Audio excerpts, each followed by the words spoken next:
인류가 묻는 커다란 질문 중에 하나는 인간이란 무언가 하는 질문입니다. 시대마다 이 질문은 던져지지만 그 답변 역시도 변해갑니다. 그것은 인간을 만들어가는 그런 조건에 대한 이해와 그것을 구성하는 여건이 달라지기 때문에 그렇습니다. 이 질문을 그렇기 때문에 달리 풀어서 말하면 이렇습니다. 인간이 되어가는 과정에서 우리는 무엇에 주목해야 하는가 하는 것입니다.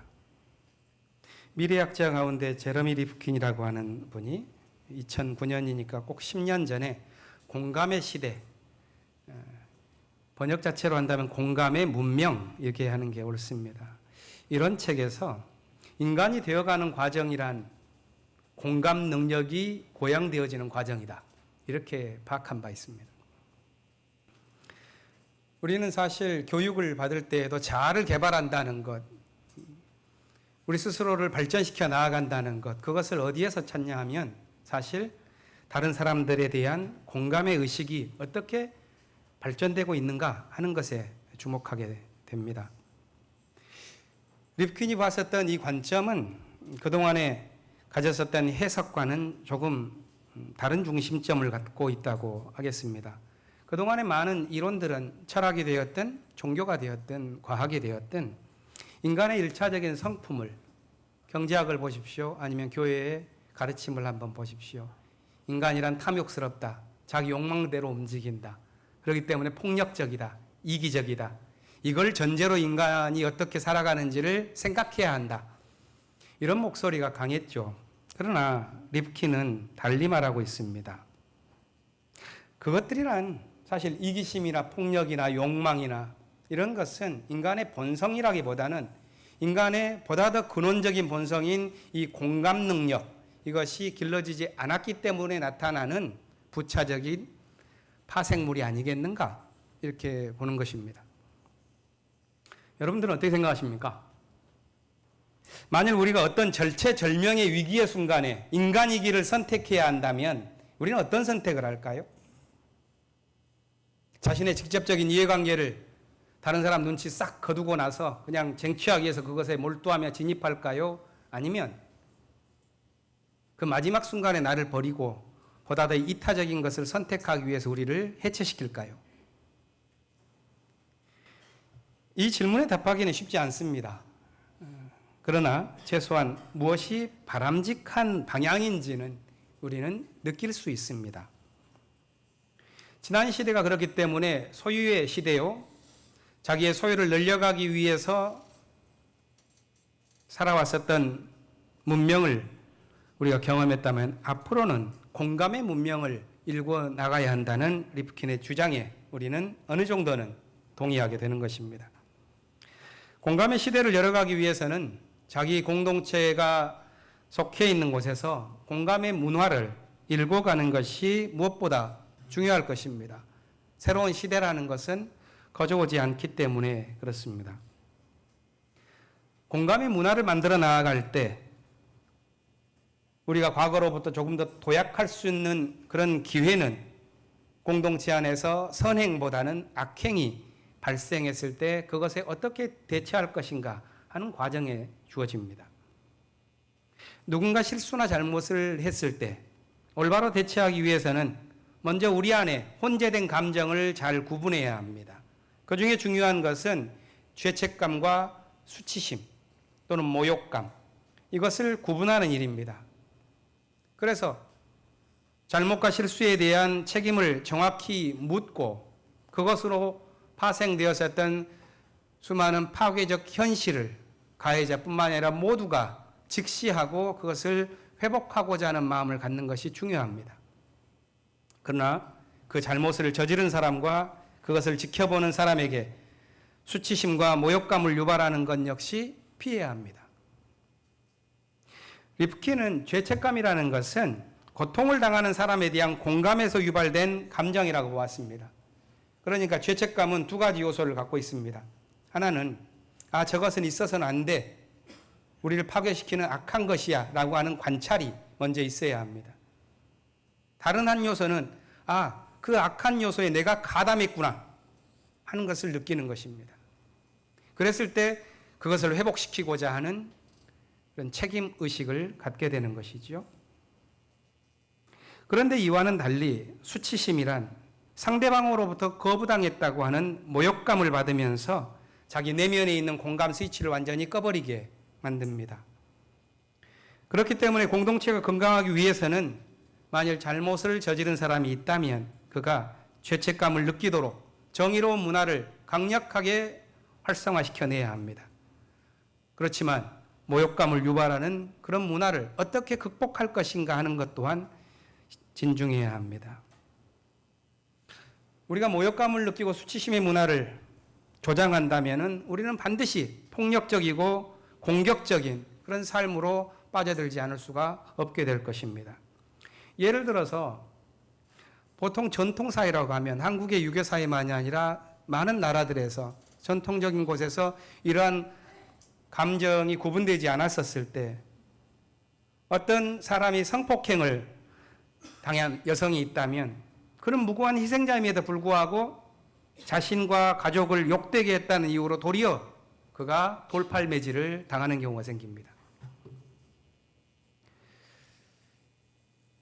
그런데 불행하게도 이런 수치심의 문화는 극복되지 못했고 우리가 소유의 시대를 달려오는 동안 더 강화되기도 했습니다. 더 가진 자가 덜 가진 자를 조롱해도 된다는 그런 문화에 우리는 얼마나 시달려 왔습니까?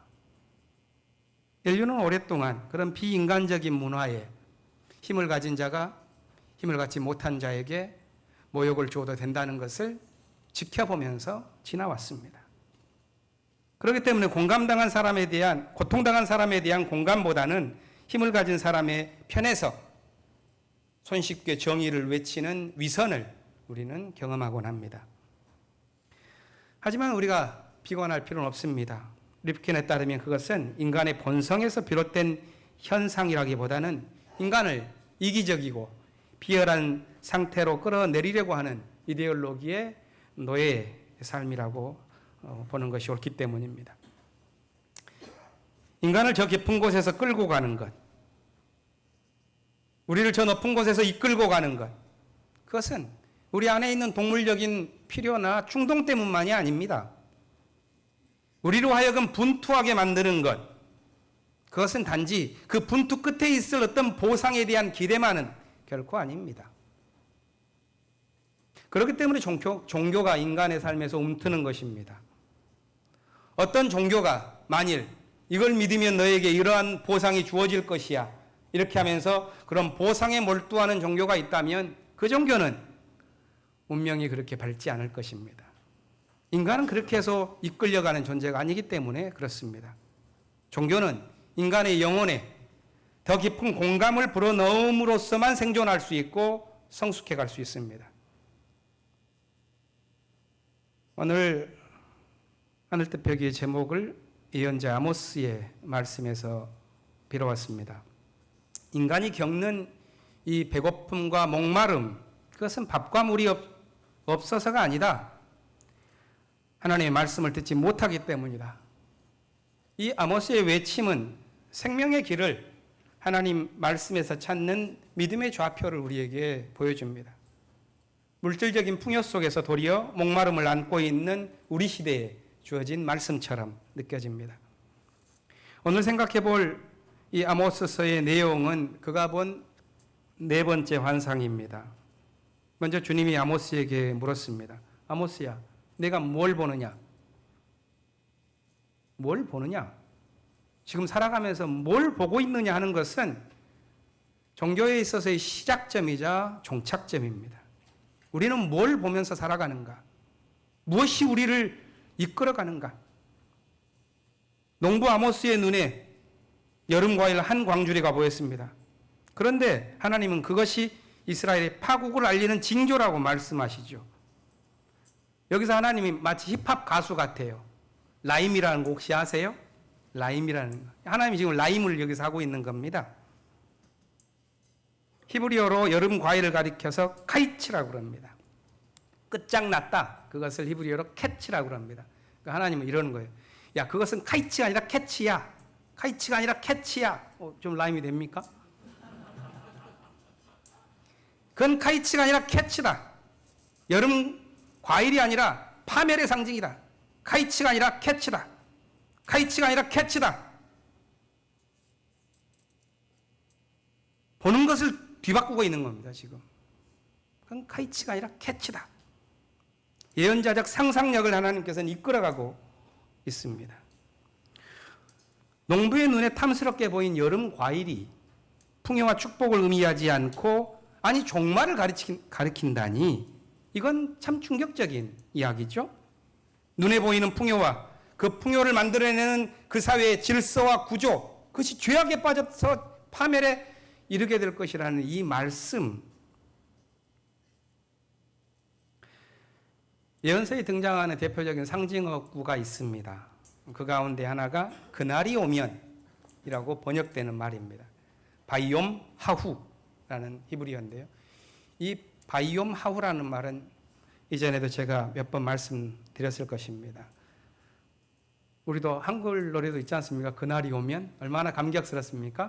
그 노래 그대로예요. 보면은 정말로 이사야에서는 40몇 번이 계속 반복되면서 변주곡이 나오고요. 오늘 아모스뿐만 아니라 미가를 읽어보십시오. 이제부터는 한번 그걸 그날이 오면이라는 말이 어디에 나오는가 하면서 한번 예언서를 한번 읽어보십시오. 곳곳에 이 말이 숨어 있습니다. 그날이 오면, 그날이 오면 이 노래를 계속 부르거든요. 그런데 예언자들이 외친 이 말에는 하나님의 구원에 관한 집약적인 기대와 희망이 담겨 있는데 이 예언 정신의 상징과도 같은 이 말이 오늘 본문에서는 파멸과 심판을 가리킵니다. 3절을 보면 그날이 오면 궁중에서 부르는 노래가 통곡으로 바뀔 것이다. 수많은 시체가 온 땅에 널리고 아무 소리도 들리지 않을 것이다. 너는 조용해라. 왜 아모스가 구원의 날을 심판의 날로 전했는지 그 까닭을 알기 어렵지 않습니다. 그 사회가 가난한 사람과 궁핍한 사람, 고통당하는 사람을 약탈하는 문화에 젖어 있었기 때문입니다.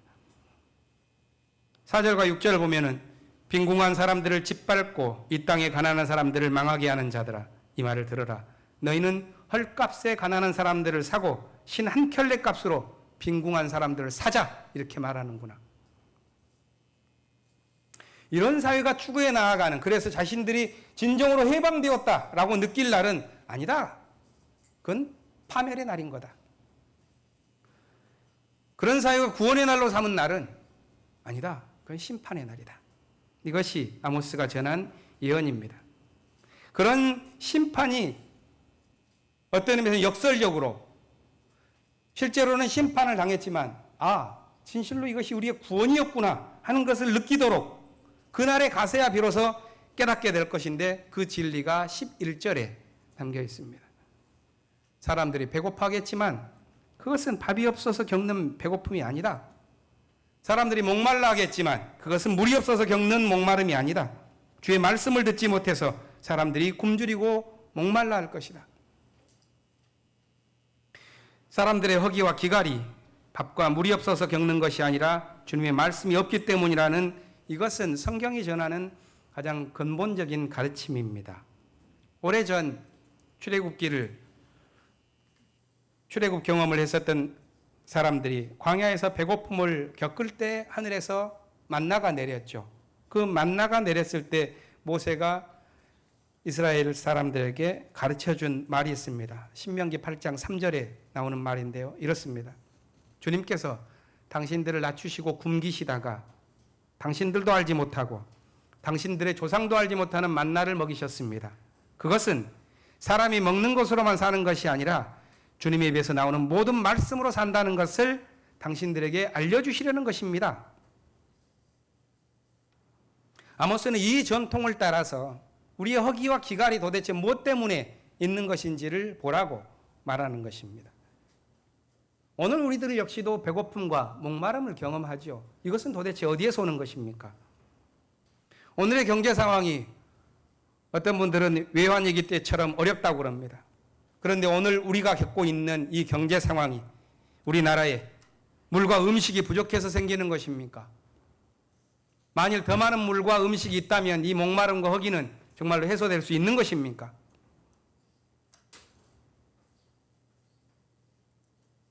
마치 오늘 이 땅의 아모스처럼 우리에게 필요한 것은 음식과 물이 아니다.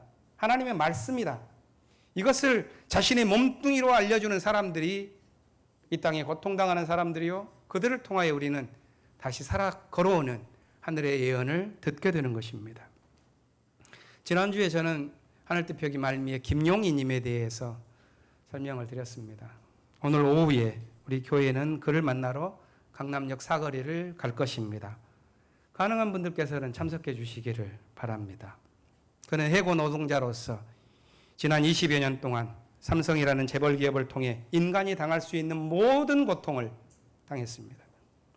이제 곡기를 끊은 지 내일이면 50일이 되어서 지난 50일 동안 30kg이 빠진 자신의 몸뚱이로 저 하늘에 올라서 우리 사회의 양심에 시험대를 가하고 있습니다. 지금 우리 사회가 지금과 같은 삶의 방식으로, 지금과 같은 경제 질서로, 지금과 같은 정치 체제로 가는 삶이 과연 해방의 날이겠는가? 그런 하늘의 물음을 자신의 몸으로 던지는 것입니다. 누가복음의 본문은 두 유형의 삶의 모습을 보여줍니다. 예수님이 원하는 삶이란 어떤 삶인지 우리로 하여금 깨닫게 만듭니다. 언니 마르다는 다른 사람들을 잘 돌보는 사람이었습니다. 예수님을 집으로 모셔와서 대접하기 위해서 열심히 일했습니다. 반면에 동생 마리아는 일을 하지 않고 예수님의 발 곁에 앉아서 말씀만 듣고 있었습니다. 언니 눈에 동생이 괘씸해 보였겠죠? 그래서 불평을 했는데 예수님은 도리어 동생 마리아를 옹호하고 자기를 나무라는 것입니다. 아마 마르다는 예수님의 말씀에 마음이 상했을 것입니다. 이 본문의 내용이 마음에 들지 않는 분들도 아마 이 가운데 계실 거라고 저는 봅니다.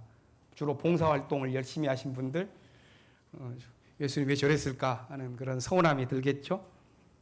그런데 오늘 본문은 두 유형의 삶에서 예수님께서는 한편에 드는 것이 아니죠. 땀 흘려 일하는 사람이 어리석다고 어떤 태만의 윤리를 가르치는 것은 더욱 아닙니다. 누가복음은 돌보는 일을 하는 사람들을 매우 존중하는 그런 전통을 갖고 있습니다. 본문 여러 곳에서 나옵니다. 그리고 또 오늘 본문 바로 앞에 나오는 사마리아 사람의 비유에서도 가르침의 끝, 오늘 본문 시작하기 직전에는 예수님께서 너도 가서 그렇게 해라. Go and do. 이게 그냥 끝입니다. 이런 본문에 이어서 예수님께서 그렇게 행동하고 있는 마르다를 비판하는 그런 내용일 수가 없죠. 그렇기 때문에 신학자들은 오늘 본문에서 해방의 구석을 어디에서 찾을까 몰두했습니다. 그래서 그들이 발견한 것은 예수님이 마리아를 옹호한 이유가 어디에 있는지를 설명하는 것입니다.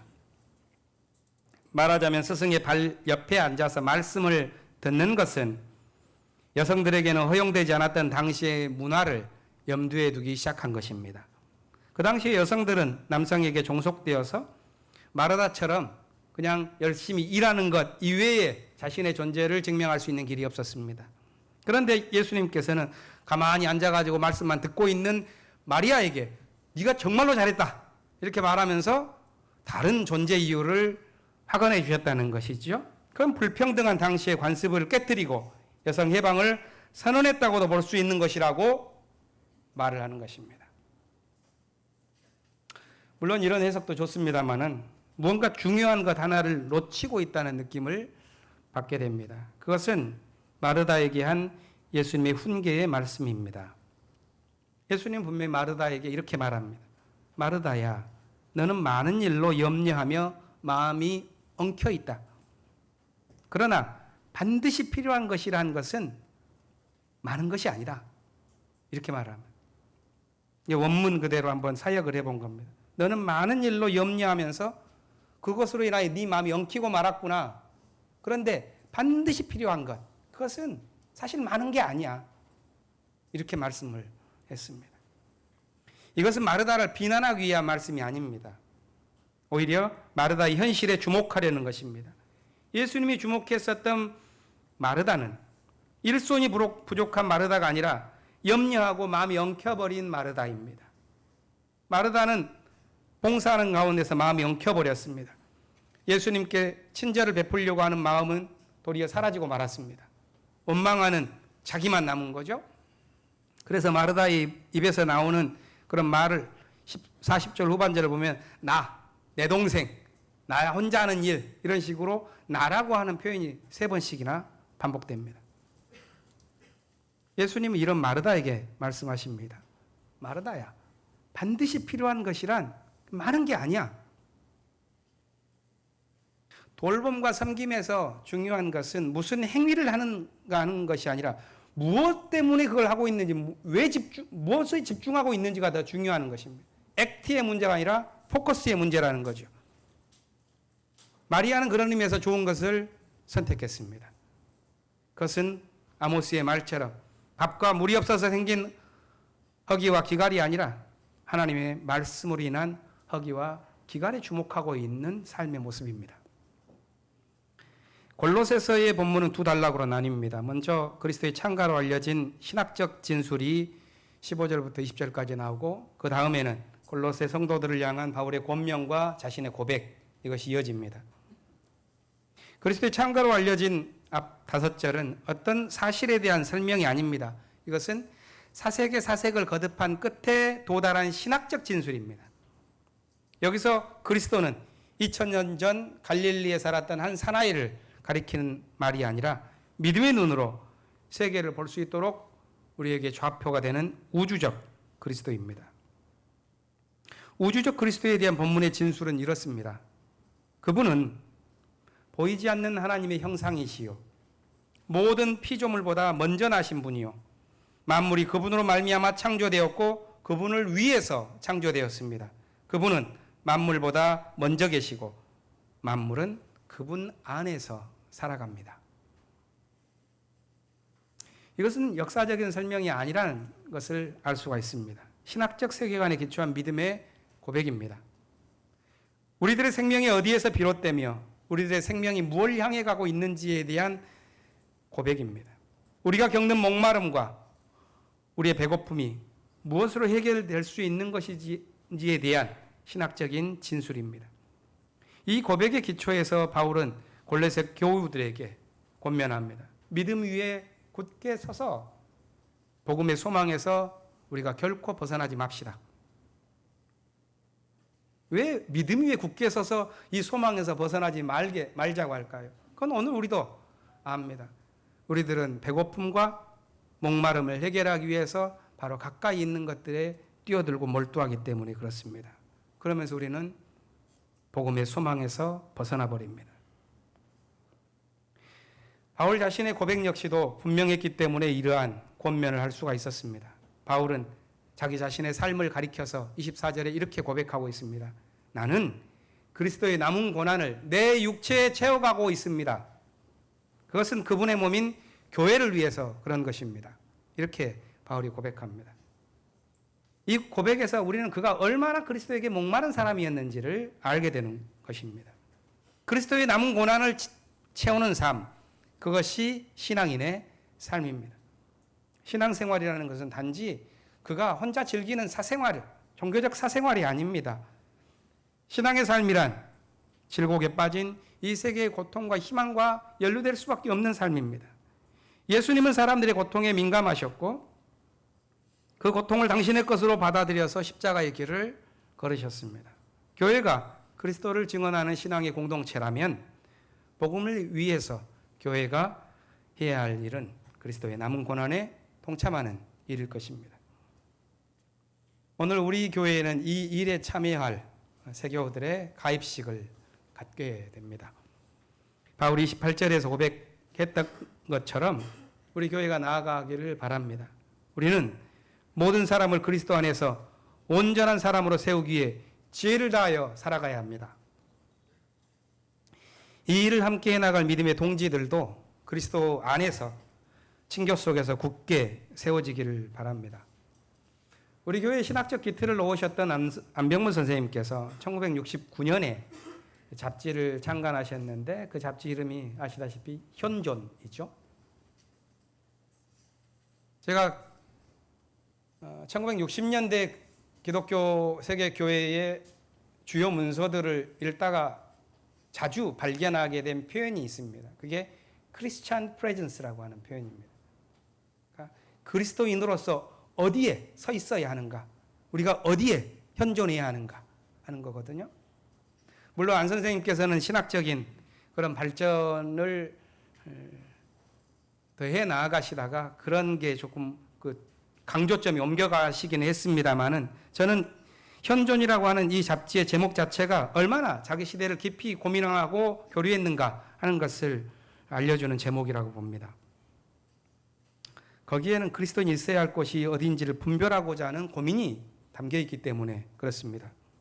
그리스도의 교회는 시대마다 자신이 있어야 할 자리를 분별해야 합니다. 1970년대 한국 사회는 독재 정권의 포갑 정치가 깊어가는 때였습니다. 당시 그리스도의 교회는 어디에 자신의 자리를 마련해야만 했을까요? 많은 교회는 침묵하거나 심지어 교회 지도자들은 조찬 기도회를 열어서 독재를 찬양했습니다. 그런데 저항과 고난의 자리에 자기를 세우고 말겠다 이렇게 선택한 신앙인들도 있었습니다. 박정희가 유신헌법을 공표하고 국회를 해산하고 입법, 사법, 행정 3권을 한꺼번에 소유하면서 영구 집권을 향해 나아갈 때 바로 그 다음에 봄에 한국 그리스도인 선언을 발표하면서 민중신학의 길을 열어간 신앙인들이 있었습니다. 그들은 고난의 자리를 신앙의 자리로 삼았습니다. 1990년대 이후에는 교회는 세계화된 자본이 지배력을 확장해 가고 있을 때 어떻게 참된 생명을 보존할 것인가 고민해야만 했습니다. 교회는 어떤 자리에 그렇다면 있어야 했을까요? 거의 모든 교회가 자본의 논리에 순응하고 녹아내리고 말았습니다. 소수의 교회만이 예수를 따라 낮은 곳으로 향해 가며 버겁게 자신을 버텨냈습니다. 그들은 가난의 자리를 신앙의 자리로 삼았습니다. 이제 우리는 2020년을 앞두고 있습니다. 이 새로운 시대를 향해 나아가면서 우리는 어떻게 믿음의 자리를 세워야 합니까? 인간의 존엄이라는 것을 도무지 찾아보기 힘들고 믿음의 긍지라는 것을 거의 잃어버린 이 신앙의 세계에서 어떻게 그리스도의 교회는 자기의 자리를 분별하면서 있을 수가 있는 것입니까? 믿음의 방향이라는 것이 먼저 서야지만 그 후의 삶이 생명력을 갖는 것입니다. 한 번도 방향을 세우지 못한 그런 것은 아무리 세월이 흘러도 율법의 노예를 벗어나갈 수가 없는 것입니다. 아모스가 전해주는 이 말씀이 오늘 우리들의 삶과 교회의 좌표가 되기를 바랍니다. 우리 시대가 겪는 배고픔은 결코 밥이 없어서 겪는 배고픔이 아니요, 우리 시대가 겪고 있는 이 목마름은 물이 없어서 겪는 목마름이 아니라 주님의 말씀을 듣지 못해서 이 시대가 굶주리고 목말라 할 때 하나님의 말씀을 따라 살아가는 신앙의 실험, 진리의 모험이 우리 안에서 힘차게 일어나야 하지 않겠는가 하는 그런 다짐, 또 그렇게 나아가는 신앙의 동료들 새롭게 지어지는 오늘이 되기를 바랍니다. 침묵하겠습니다.